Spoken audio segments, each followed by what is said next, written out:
if anyone knows Glenn Miller, he's a very experienced filmmaker. He made Tambo and Juliet, and I think it's brilliant. I think it's the best rendition of a Shakespeare play that I've seen on video.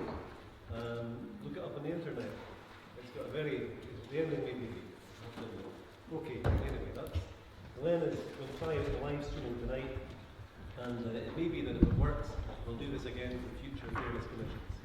The speakers will not be live streaming the discussion at the end, but we'll be live streaming the first half of the meeting.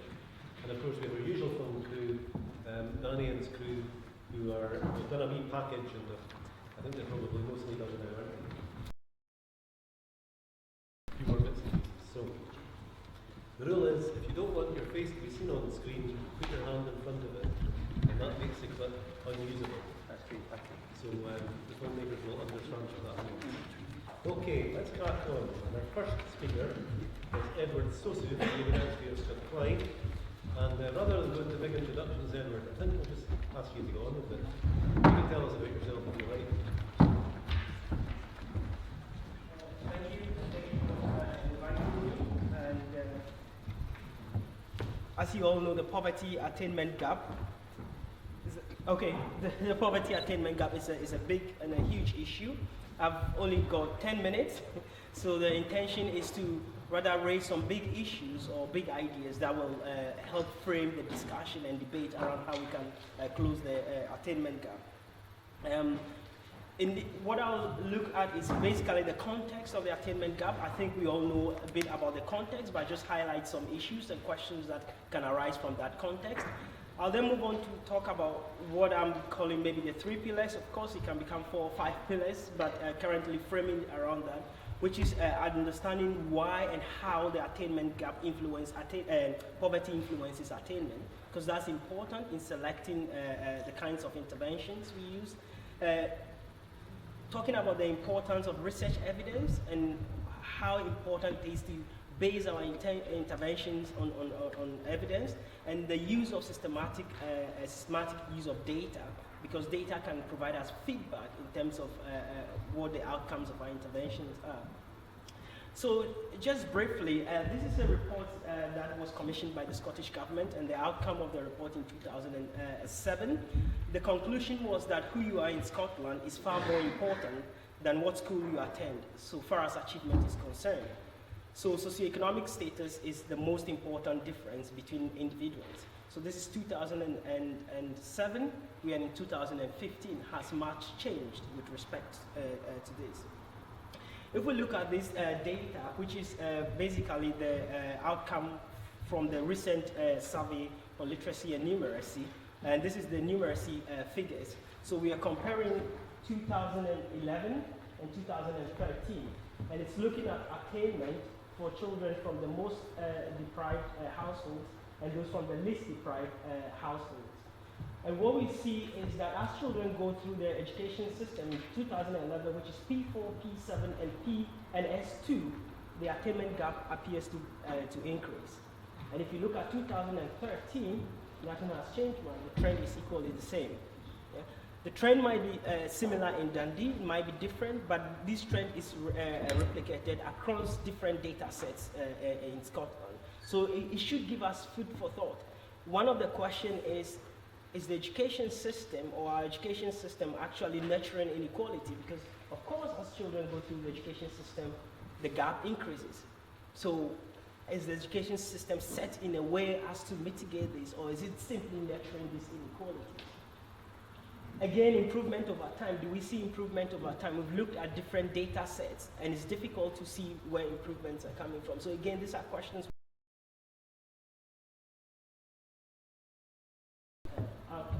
for young people from low-income households. Now, one of the questions people usually ask is, yeah, not everybody can go to university, so why is that important? And the question is not about everybody going to university.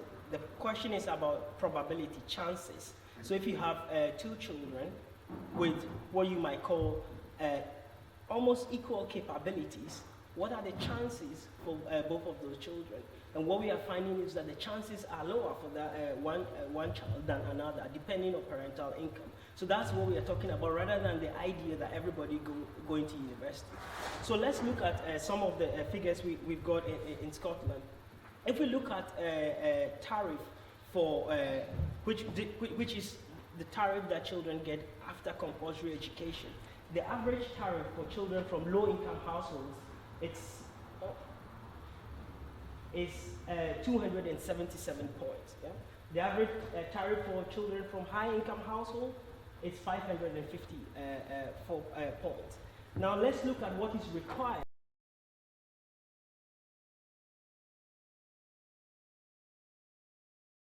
to get to university. 164 points. So that is almost 3 times what the average tariff for children from low-income households are. So obviously, if you are from low-income households, the odds of getting to a university are very, very low. Okay.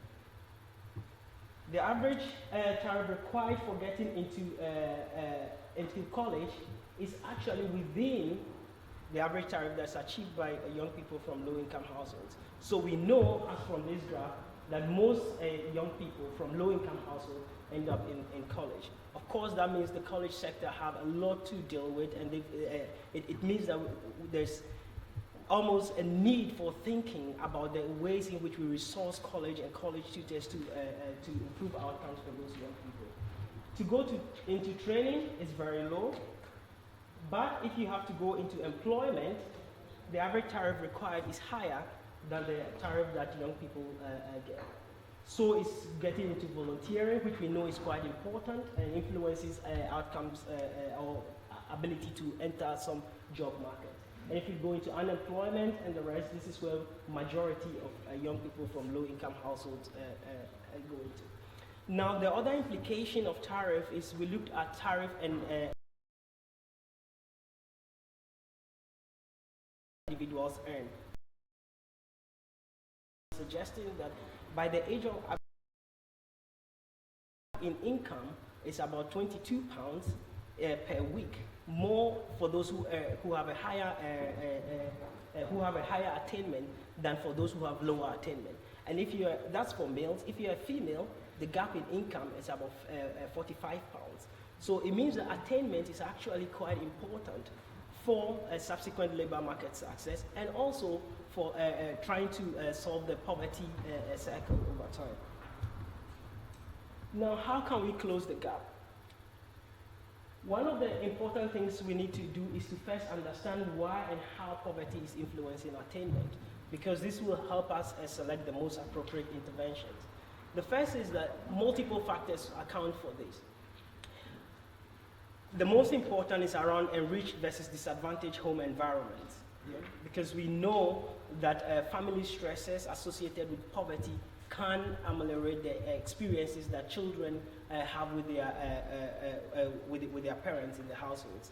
There's also the issue around parental guidance, or the quality of parental guidance. What the evidence is showing is that parents from low-income households equally want to help their children, but it is the quality of that guidance that sometimes matters. And the support and networks that some parents can draw on are quite important. So we all know, for most parents who are from high-income households, you know other professionals. So if your child wants to become a lawyer, a doctor, a police officer, you could probably phone somebody and say, what are the processes? But if you cannot draw on some of these networks, it can become a bit difficult to know how to progress. And then there is also an issue around parental investment, because children's learning is influenced by their previous experiences and the experiences they have, the rich experiences they have. When children are learning, they contextualize their learning with respect to what they already know. So the richness of experience is actually important in terms of travel, in terms of the kind of interactions they have with other things within the environment, and that children from low-income households find it difficult to have those rich experiences, and parents find it difficult to invest in them.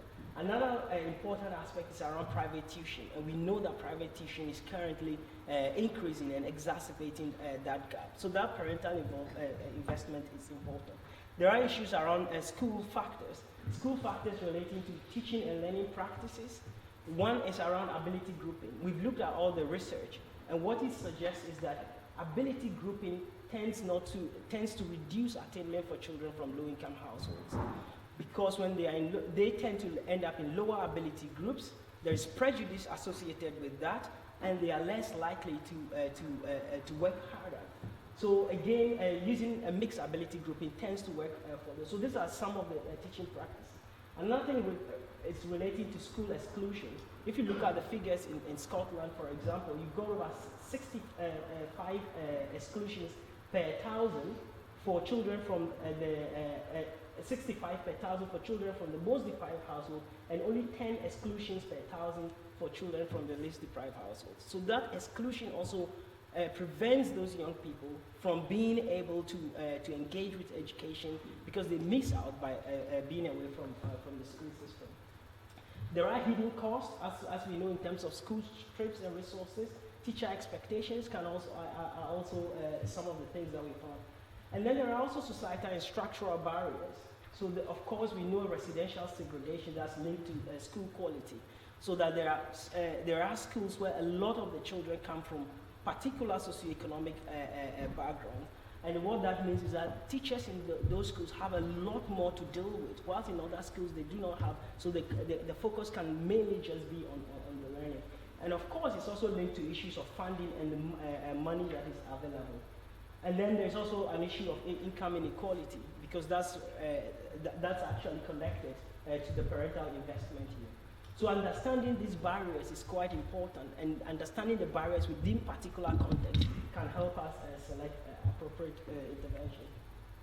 The other thing I want to talk about is around parental aspirations, or what one could define as the myth of parental aspirations. There's been a lot of focus on parental aspiration, and that maybe parents from low-income households do not have high educational aspirations. I've looked at data which is coming from Scotland. This is using the Growing Up in Scotland data set. And I've analyzed it looking at how aspirations are stratified by socioeconomic status. And what you find is that parents from low-income households, or those who are coming from low SES background, over 68%, or around 68 to 65%, would like their children to attain a university degree or above. This is actually higher than what the expectations are, or what is perceived to be the case. So the conclusion drawn from these data out is that parents tend to have high aspirations. The difficulty is how best to support them to turn those aspirations in reality. So taking that into account can also help us find solutions. So as I said, the courses can be context specific. It can also challenge some of our strongly held assumptions as to what can help us select appropriate intervention. It helps schools and other stakeholders argue for the resources that are needed to close the gap. So if we can argue, if we can demonstrate why poverty is leading to poor attainment for low-income households, then of course we can argue with policymakers or discuss with them and say these are the kinds of resources we need in order to solve these problems. The second aspect is around the use of research evidence to inform interventions. There are various sources that we can draw on. Different types of intervention, and looking particularly at what makes those particular interventions successful. There is also the Education Endowment Foundation in England that actually analyzes some of these interventions. There's the Institute of Effective Education in Europe, and of course, future and emerging research evidence, because we need to keep up with those evidence. Sometimes you might think something is working, the research suggests that something is working, but subsequent evidence might show that that's not the case. But this is why we also need to log our own evidence to see whether things are working for us. The important thing is to adapt and pay attention to the key ingredients for success, so that when we pick a particular intervention, we have to see how can we adapt it to our context, our particular schools, our particular context, for example, in Gandhi, and paying particular attention to fidelity. Are we including the key things in those interventions? So what are some of the key players? Schools are key players in this.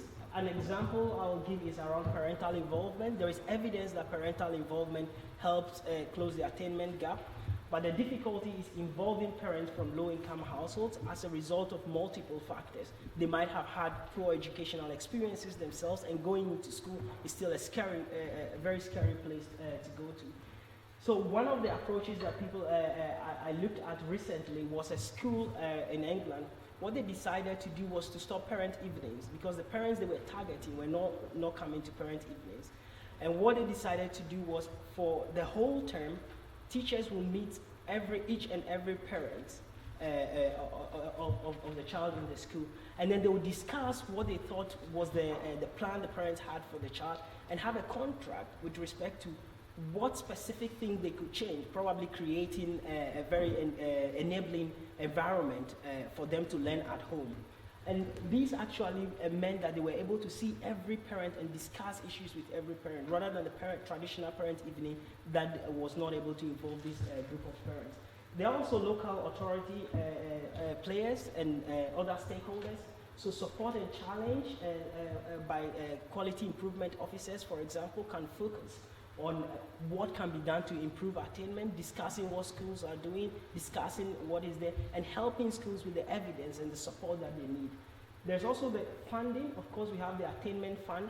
How is that being used? For example, what evidence are we basing our interventions on? There's also prioritization of the attainment gap, as is the case with this group, and issues around poverty reduction, because it's very important. The last area I think we should need to focus on is the use of data. So here I'm talking about attainment data, other background data such as exclusion, who is doing well, and we can use this to directly feed into curriculum and teaching decisions within schools.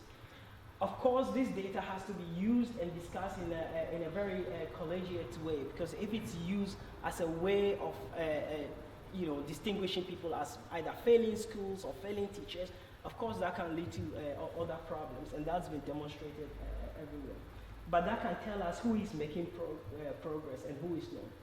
And it can also provide insight about implementation and impact of the intervention. So if we have a particular intervention, we can begin to see whether or not it's making impact. So just to give an example, this is data from England. And what they are doing is cutting the data in various dimensions. So for example, this is looking at very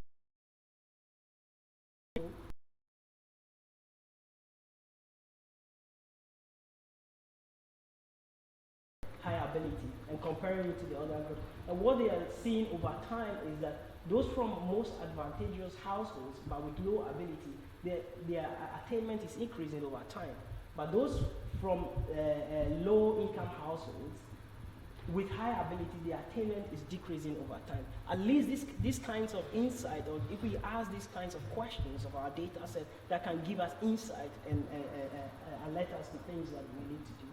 So just to conclude, I think the important thing is that when we intervene in order to improve attainment, the evidence is suggesting it's a basket of interventions rather than just one intervention, because there might be multiple factors influencing that. The use of data and monitoring whether or not it's making an impact is important. Adapting intervention to context is also important. But also we need to think about beyond education, because education can play a role, but of course there are other important actors, such as tackling the root causes of poverty in society. Thank you very much.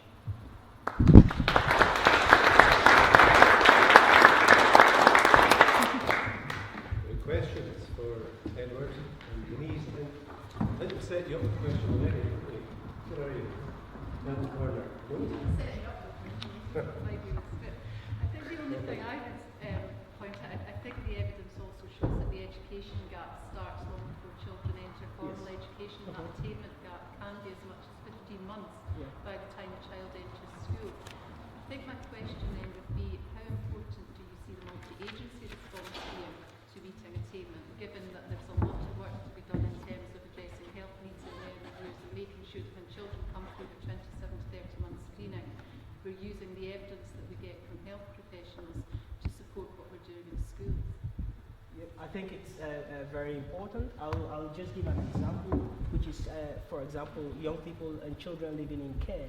And my understanding is that sometimes the data about the child is not shared with schools.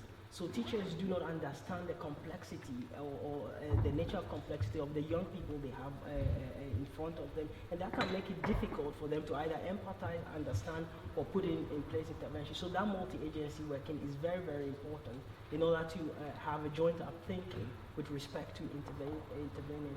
In terms of the gap starting very early, that's true, that's very important.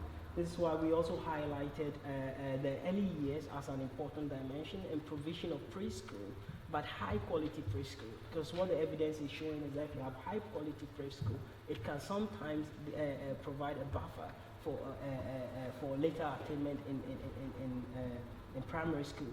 However, what you begin to see is that we cannot just intervene in preschool and forget about the other tiers of education system. If not, that is not sustained. So we need to think about preschool, primary school, but also secondary schools in order to sustain the outcome for those young people. No, I don't want to cut into everybody's time. I know we've got one or two. We could raise all sorts of issues, I think, and all sorts of discussions, but I think we can come back to it. Yes, Sherry.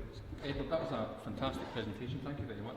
I was quite interested in just one line in your slide that said some key players, and you talked about schools and local authorities, and you had a bullet point about the prioritisation of the attainment gap. And I guess many of us who work in public services have been used to a public policy agenda which tries to drive improvement through average improvement, and there's a huge policy focus on that, and indeed many of our performance management systems are driven on that. Can you say something about, are there alternative approaches to both the setting of social policy objectives in relation to reducing the gap or levelling the gradient?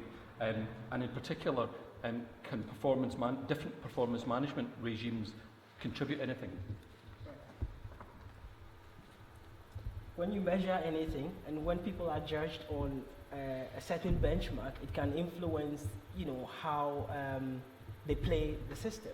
So I think we have to be quite aware of that, and if we are using averages, to think quite carefully, because of course, if I'm a head teacher of a school, and I realize the average is what is used to judge me, then of course I could decide who goes into that average and who doesn't go into that average, and I could use various means for doing that.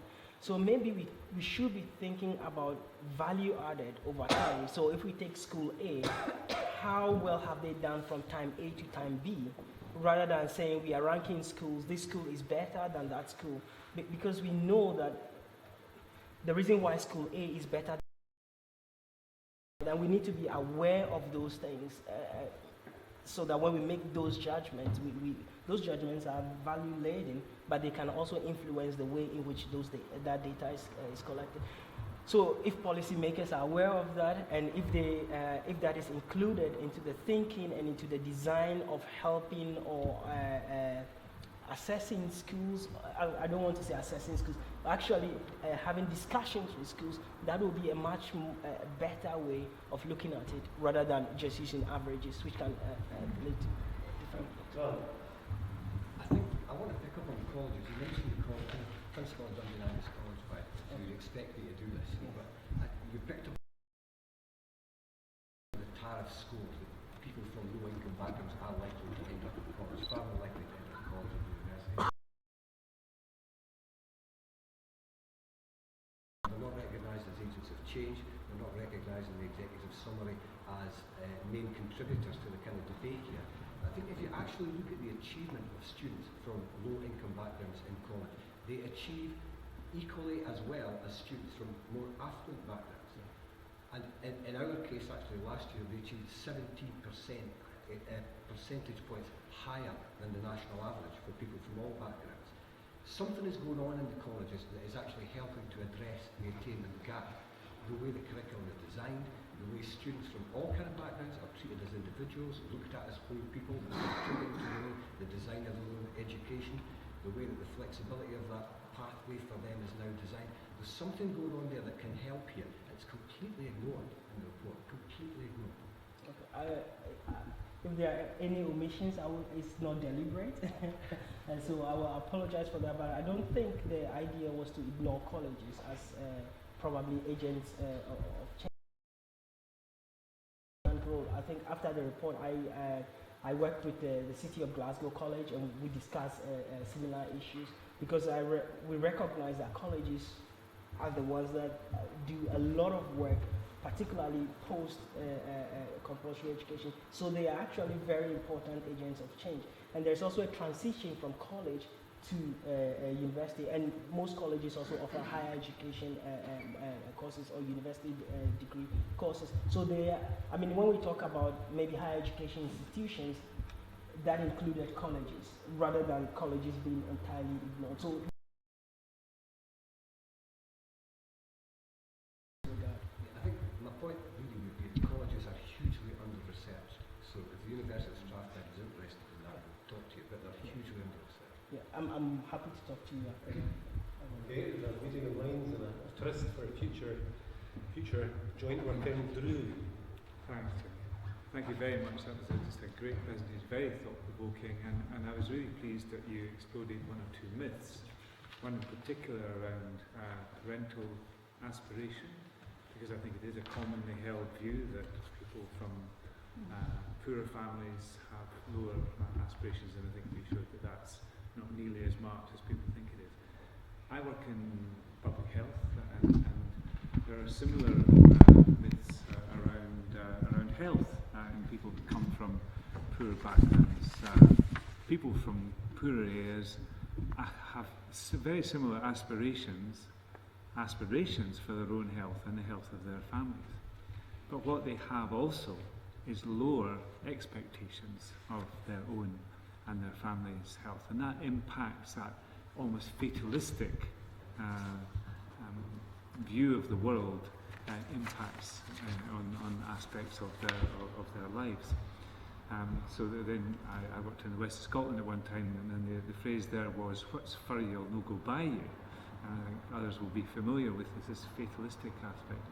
So I'm wondering whether that same differential exists within around education.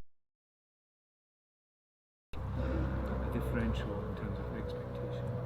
Yes. So when you look at aspirations, so these were aspirations very earlier on when children were just starting school. And when you look at the data, looking at expectations as young people go through the education system, of course the attainment begin to influence the parents' expectations. So our expectations get dampened over time. So and this is also well researched, well understood that of course your own statistical fate influences how you rationally think about your possibilities. So you could have very high aspirations, and if that is not met, then that has a knock-on effect. And one of the things I found from one study I did was that aspirations tends to be higher for firstborn children than subsequent children. And one of the explanations will be that, of course, the aspirations is everybody want their child to do very well. So if the aspirations are very, very high for the firstborn child, and that is not met, of course, you have high aspirations for the second-born child, but that is what influenced or anchored around the capability or the performance of the second-born child. So yes, those aspirations get to be attenuated as a result of subsequent outcomes for those young people. Okay, I think we should move on to Sarah now, because otherwise we're running out of time when we get to say. So Sarah Spencer, Child Property Act Scotland.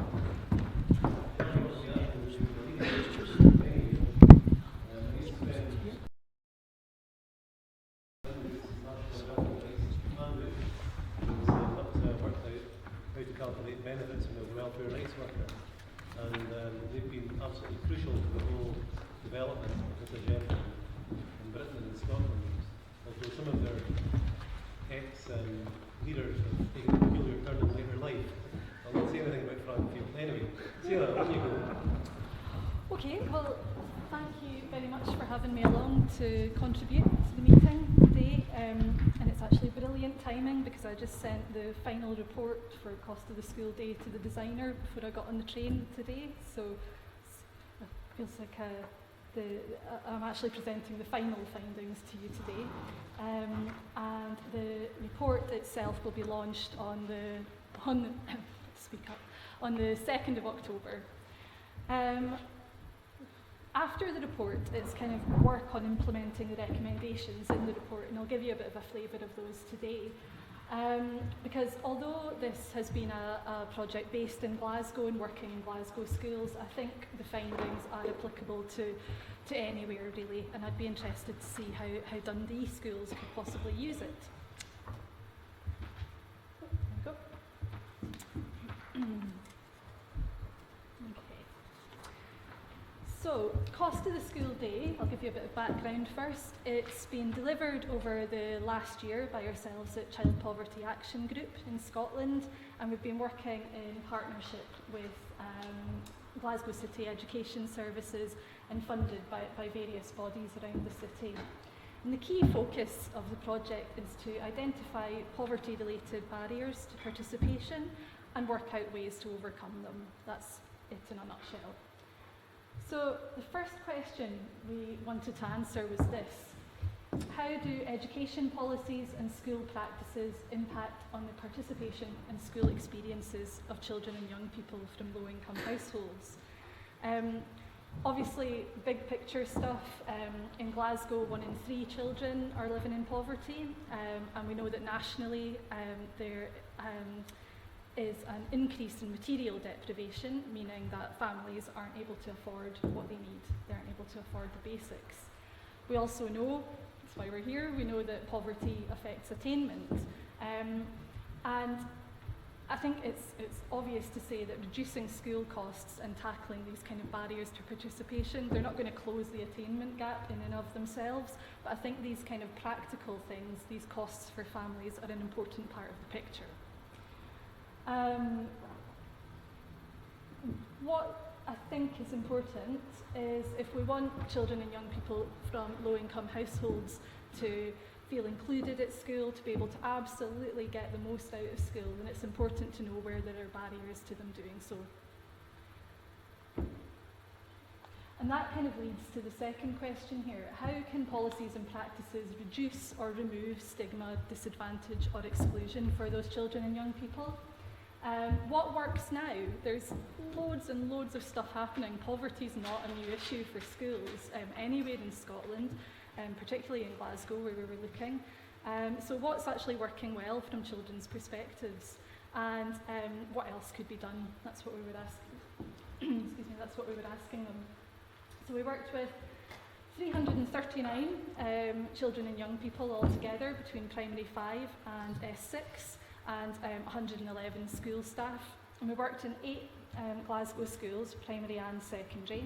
And there was a mix of deprivation levels in those schools to try and get a kind of quite rich, broad picture of how poverty affected, how different levels of deprivation affected children's experiences potentially in different ways. So I'm going to run through very quickly some of the main findings of the project, and also some of the things that children and young people say actually really do help to overcome barriers to participation for them. Okay, so the first finding here, the findings kind of surrounded 3 main areas. The first being cost pressures on family budgets. They were highlighted as a problem.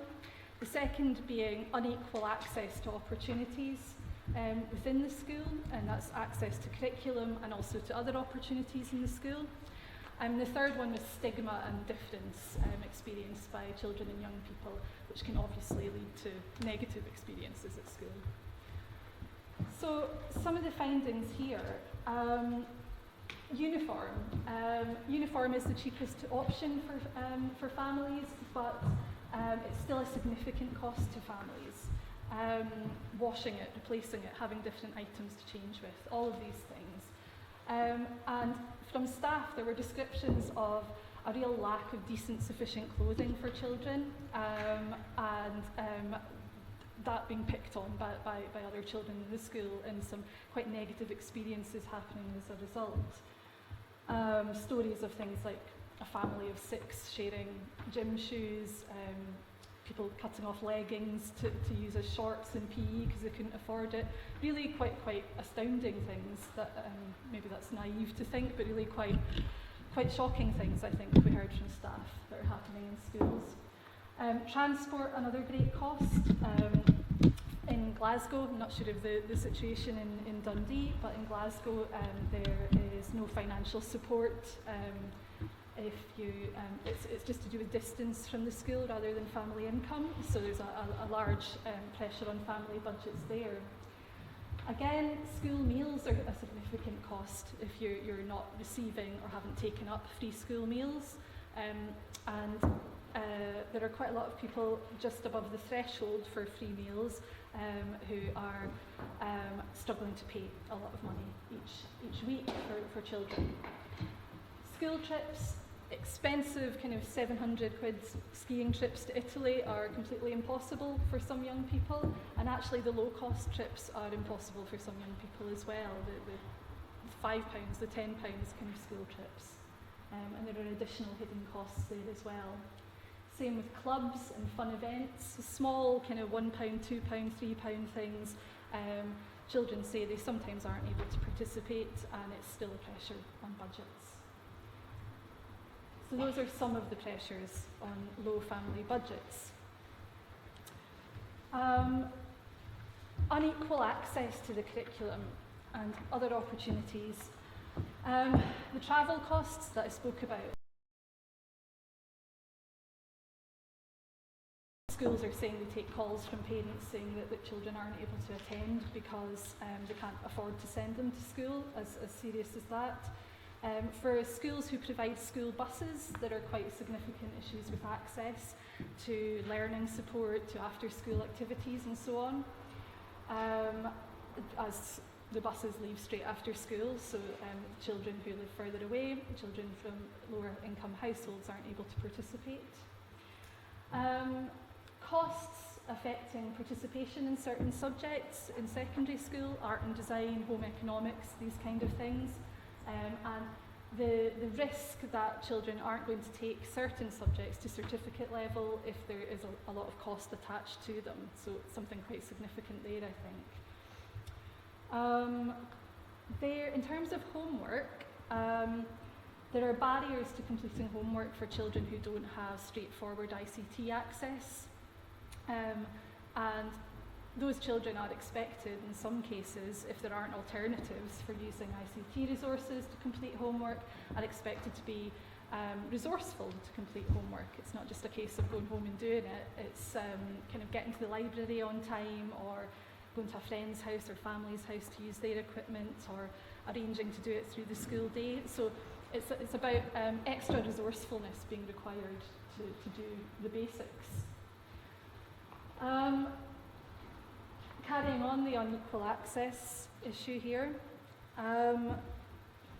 children say that trips are important and that missing them means missing out on fun, missing out on personal development, and feeling left out when friends are looking forward to it and chatting about it and then kind of dissecting it afterwards.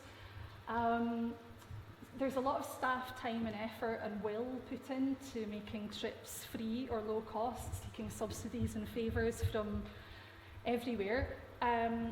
But the schools that took part in this were saying that if parents are able to pay, then obviously opportunities for trips are far greater. The same with clubs as well.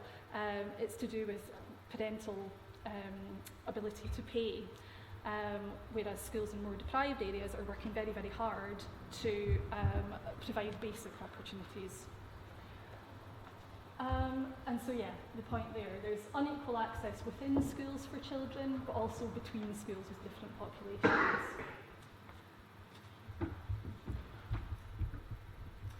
Stigma and difference. If you don't enjoy going to school, if you feel different, if you feel excluded, there's a large risk that you're not going to make the most of it and you're not going to do as well there. These are some of the things which children say cause stigma and difference in schools. The uniform issue again, key income indicator for children, and the first thing to be picked on for Primark shoes or kind of, you know, clothes that don't fit because they've been handed down. Lots and lots of examples of where uniform and appearance is fair game for children. They say it's important.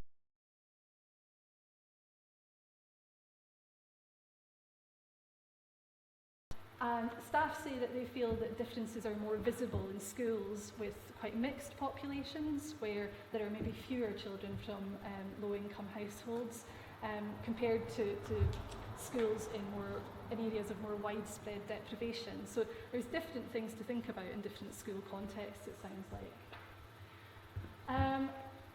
There's a kind of perennial issue of underuse of free meal entitlement in secondary schools, both under application of free meals, but also if children have it, they sometimes don't use it, preferring to go out to shops with friends. It's assumed that there's a lot of stigma surrounding free meals. That didn't come through from children and young people, but they did say that there was a lot of stigma at staying in and eating your free meal if all your pals are at the shop. Children feel embarrassed about asking for financial help for trips. Sometimes teachers say, come and talk to me if you can't afford it, and that's brilliant, that's the best intentions, but there's a lot of embarrassment there and children may not do it. And again, feeling left out and embarrassed if you can't take part in the kind of fun things that happen during school, particularly non-uniform days. Children and staff say they cost a lot because new outfits are bought and you know, the school becomes a catwalk, and also it can affect attendance if children don't feel that they can wear the right things. Okay, so those are, that was a big race through some of the problems and barriers. Because we looked at every part of the school day, uniform, lunch, trips, absolutely everything in a school day, there are lots of quite small details which will be expanded on a lot more in the final report. But that gives you a flavour of what some of the problems might be from children's perspectives. The project wasn't only about kind of finding out all of these problems, as valuable as that is. It was also about asking children and young people what would work to overcome them. And what we've got here, I'm not going to go through them all, you'll be glad to hear, but, and I think they're in your handouts actually, but here are a kind of selection of quite practical and achievable, I think, things that children and young people say either are working already at the moment to reduce some of these barriers, or that could happen quite easily in schools. And I think any of these things can happen in schools if you know what the problems are and are kind of committed to putting preemptive measures in place to guard against them. And I think it's that kind of preemptiveness which is quite important, because poverty is sometimes visible, but is sometimes hidden as well. You don't always know people's situations, children are saying. So poverty proofing policies and practices based on really solid evidence from the whole school community, from children, from staff, from parents, from anyone with a stake in the school, can mean it can mean kind of resting easy in knowing that policies and practices are right for low-income children and young people. And it can mean that conditions are definitely right for them to learn and to achieve. It's a stepping stone towards better learning for children. And some of those things are exactly what some schools in Glasgow have been doing already. It wasn't just a research project, we wanted to kind of actually put some of these suggestions into action so that we were able to model them, I suppose, to other schools in Glasgow and beyond. And this is a selection of some of the changes that schools taking part in this have put in place already. just started them, so we're not sure of impact, but it's responding directly to what children and young people are saying matter. So, obviously, you'll feel free to discuss and have questions on whatever grabs you about this presentation, but from my perspective, I thought these things were quite interesting. Whether these findings kind of resonate with people in Dundee, whether this is familiar to people, and thoughts about how it could be applied here, I think, and the impact that it could possibly have. So, thank you. Have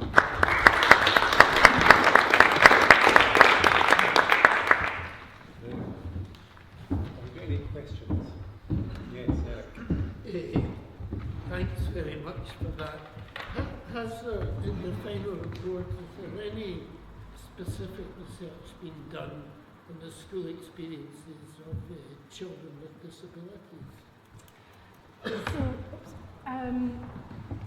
two of the schools that this project worked in were schools for children with additional support needs, and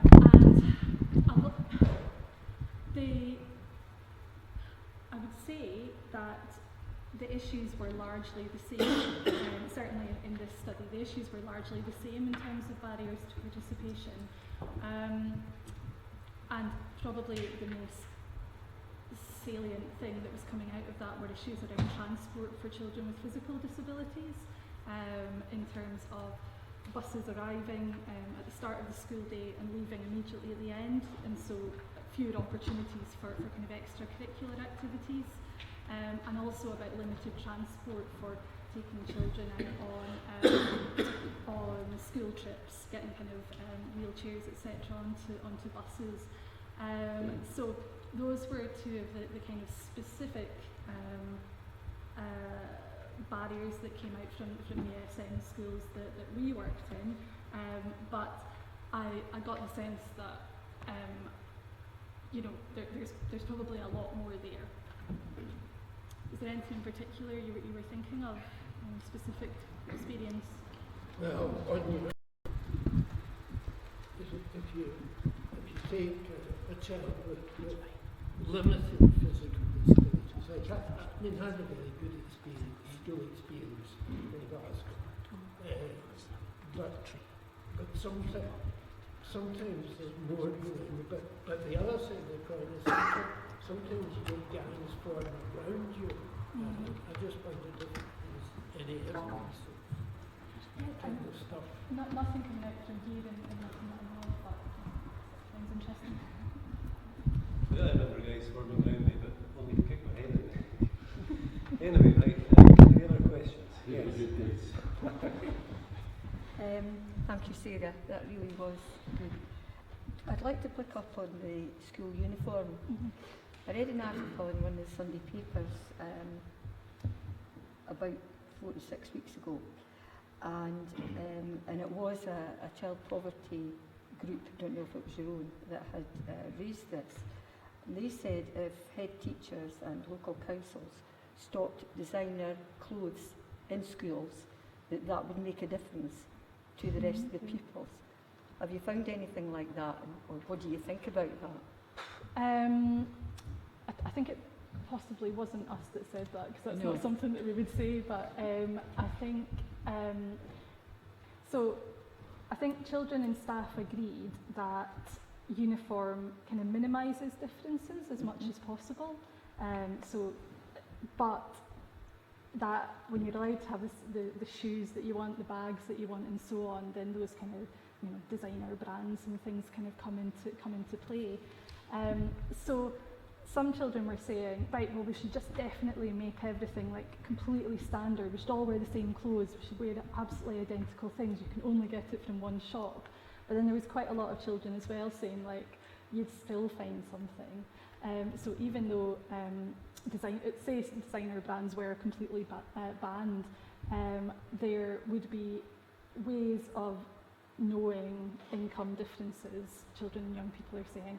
And the obvious question to that is, well, God, what do you do then? Is there a solution to that?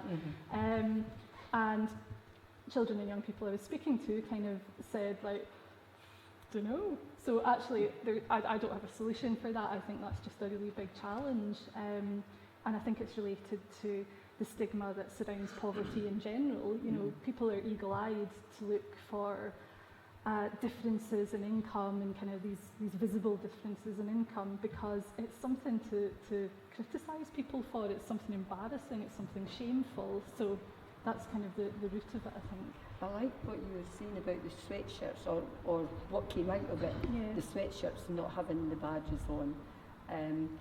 But there's different colours of blazers, different colours of, well, different badges, different ties, etc., which obviously all mounts up. Mm-hmm.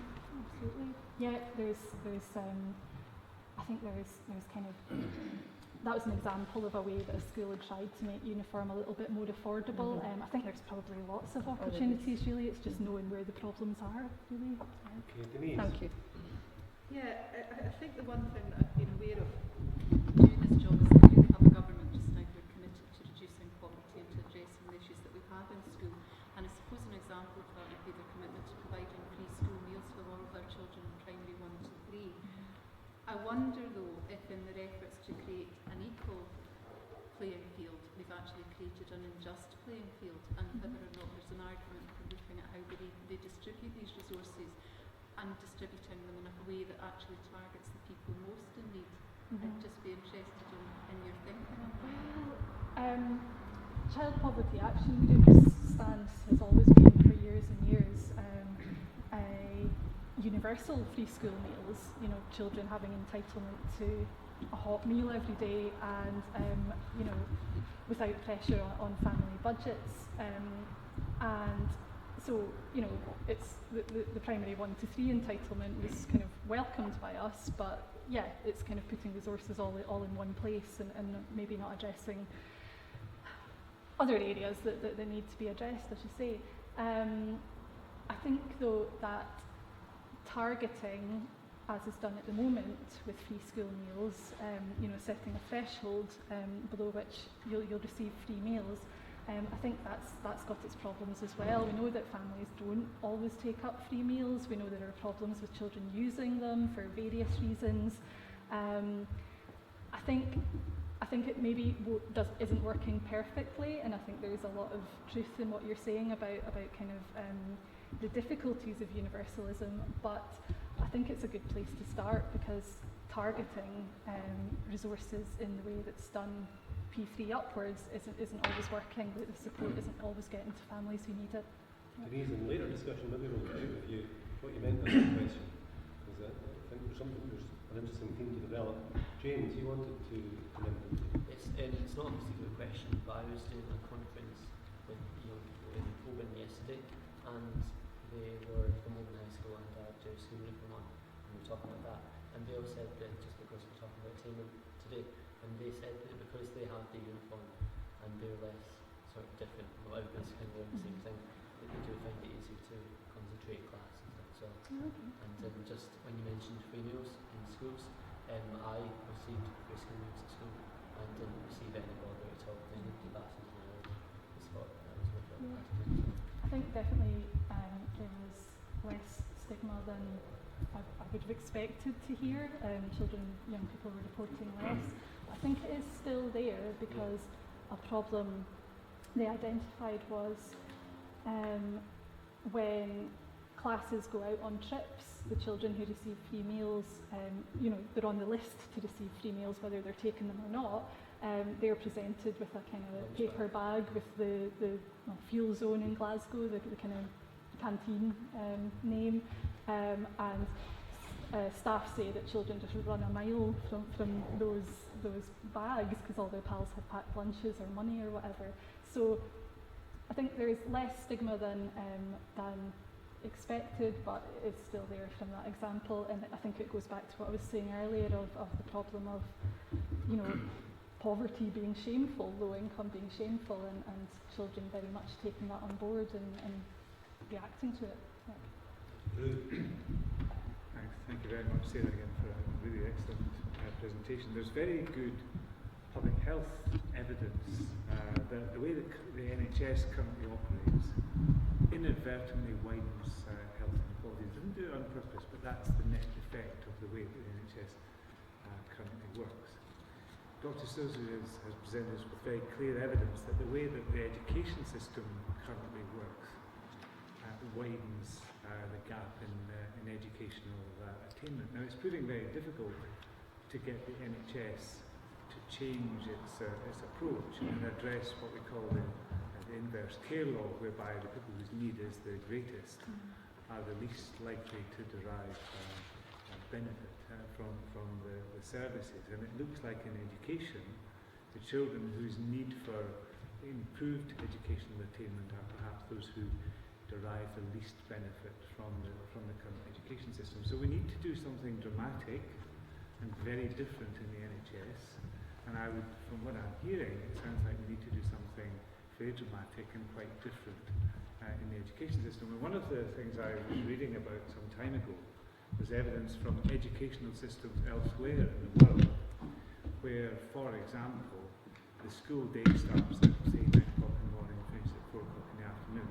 And for the entire duration of the school day, the kids remain in the school, or in the school premises, or in the school playground and so on. And the educational attainment in those educational systems is much less uneven than it is in Scotland, where of course kids can go off and do what they relatively want. So my question is, have you had a look at that evidence, and is there a lesson there for Scotland, and in this case for Dundee, in considering restricting the access that children have to out-of-school experiences during the school day, with a view to levelling out educational attainment? So the question is, should they be allowed to go out at lunchtime and buy pies? Well, yes, pies and chips and other things. Yeah. Well, I had a wee look at the evidence around the beyond the school gates kind of work, government reports, and also a wee bit about some research for children and young people about their opinions about going out to shops at lunchtime as well. And I think it's a really tricky one because children enjoy that freedom. They want to go out with their friends, they want to get fresh air, they want to. There are countless reasons for why they would want to go out at lunchtime.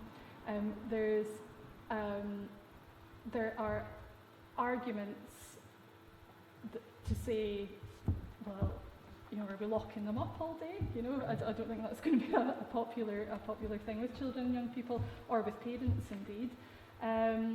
But yeah, I don't even know if I've got an answer to this, because I can see both sides of the coin, to be honest, as I imagine you can.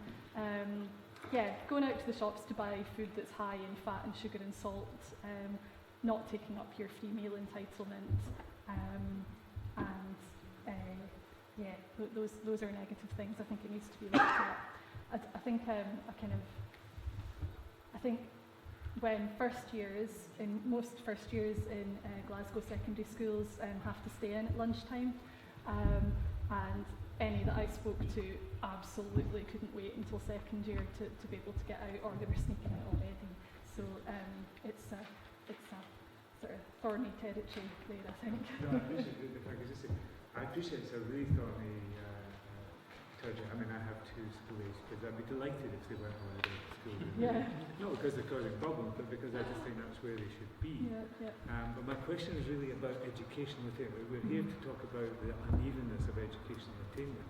And if there is evidence that by doing that, it will bring up educational attainment, surely the price of unpopularity with some parents and some children is a price of paying. That's what I would. Absolutely. No, I'm not aware of the link between the two, but if it exists, then I'd say that was a firm push towards. Maybe it's just that there are 3 folks waiting to come in first. Laurie, you next. Yep. Thanks for your presentation. I just wanted to ask you about, you've referred to after-school clubs And also, I wondered in your research whether you picked up any comments about the fact that for many parents the holidays are the most expensive time, when in fact the access to some of the things that we've been hearing about, like free school meals, breakfast clubs and so on, aren't available. And I guess related to that, I also wondered about whether there was any evidence about school fund. I mean, you have referred to one or two things like throwing money in the bucket, and I think also days when you can pay £1 and come to school without wearing your uniform and so on. I wondered whether there was also parents were feeling some pressure about expenditure being moved from the education authority towards parents and parents' associations. So so schools fundraising for things which previously might have been Education Authority better might funded by the fund. council. Yeah, yeah. So the first point, the school holidays issue, I think cost of the school day and cost of the school holidays fit together exactly. I mean, children don't suddenly transform into different beings. The same during holidays, the same issues are relevant there. And without going into lots of detail, Glasgow Life at the moment are looking at their holiday provision, the kind of services that they provide over the holidays, with a view to making it more useful for low-income families. And so we, Child Poverty Action Group, have just finished a piece of work talking with parents and with children about how what the barriers and what the problems are during school holidays, and it's things like childcare, like feeding children and so on, as you suggest, and also what they would like Glasgow Life Services to look like. So there's a lot of useful information in there that's just being finished at the moment. But I think if you're talking about children eating, then you have to look at kind of during term time and holidays, and there are different pressures in each for families. Sorry, I'm Absolutely. going to pass swiftly on because there's two folk wanting to get an Alison. Thank you.